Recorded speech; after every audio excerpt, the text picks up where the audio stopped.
Well, Boris Johnson says now is the time to be ambitious about the future of the UK.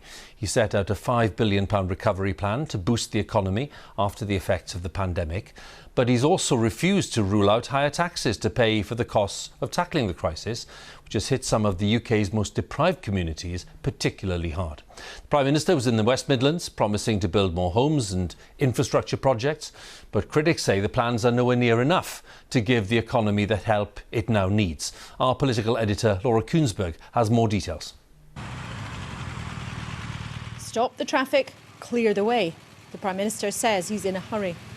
Boris Johnson doesn't want to miss the opportunity he says could come out of this crisis.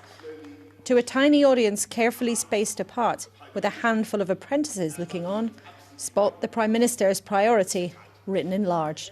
We know that people are worried now about their jobs and their businesses, and we're waiting, as if between the flash of lightning and the thunderclap, with our hearts in our mouths, for the full economic reverberations to appear.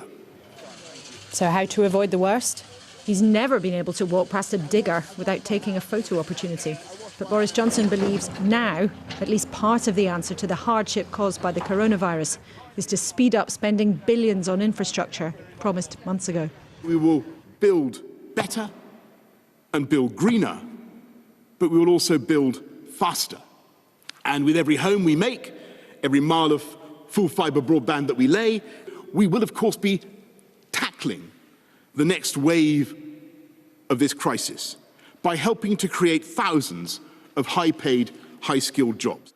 Admitting not all of the 9 million jobs being supported by the taxpayer will survive the next few months.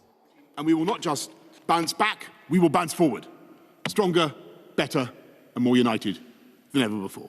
The economy is falling off a cliff, and what the government's promised today amounts to less than £100 per person.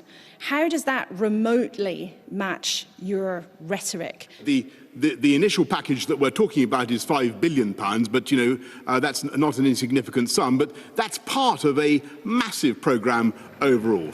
The economy's been propped up to an extraordinary extent through the lockdown. This builder's yard in Wolverhampton furloughed its 300 staff for 3 weeks. They're nearly all back now, but for the millions still relying on it, that support is being phased out. We face recessions and we know we come out of them, we take a long-term view and try to keep as many people as possible. But we've never faced a pandemic, and I'm not sure how quickly we will come back to the normal level. They've spent so much money, what the hell's going to happen in the future? The opposition thinks keeping people off the dole must come first. People are likely to lose their jobs in huge numbers over the coming months. Building in the future, there's nothing wrong with that, but if these jobs are lost, we're going to have mass unemployment. It's no coincidence Boris Johnson chose to visit a newly Tory constituency to make big promises about building a better country out of this crisis. But there are two stumbling blocks. The scale, the detail of his proposals don't yet seem to match the kind of vows he's making.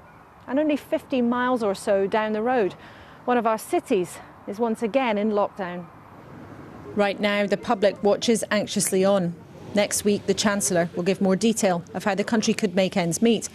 There is opportunity for Boris Johnson's long-term ambition, but there is risk too, that so many livelihoods could be swept away. Laura Kuenssberg, BBC News, Dudley.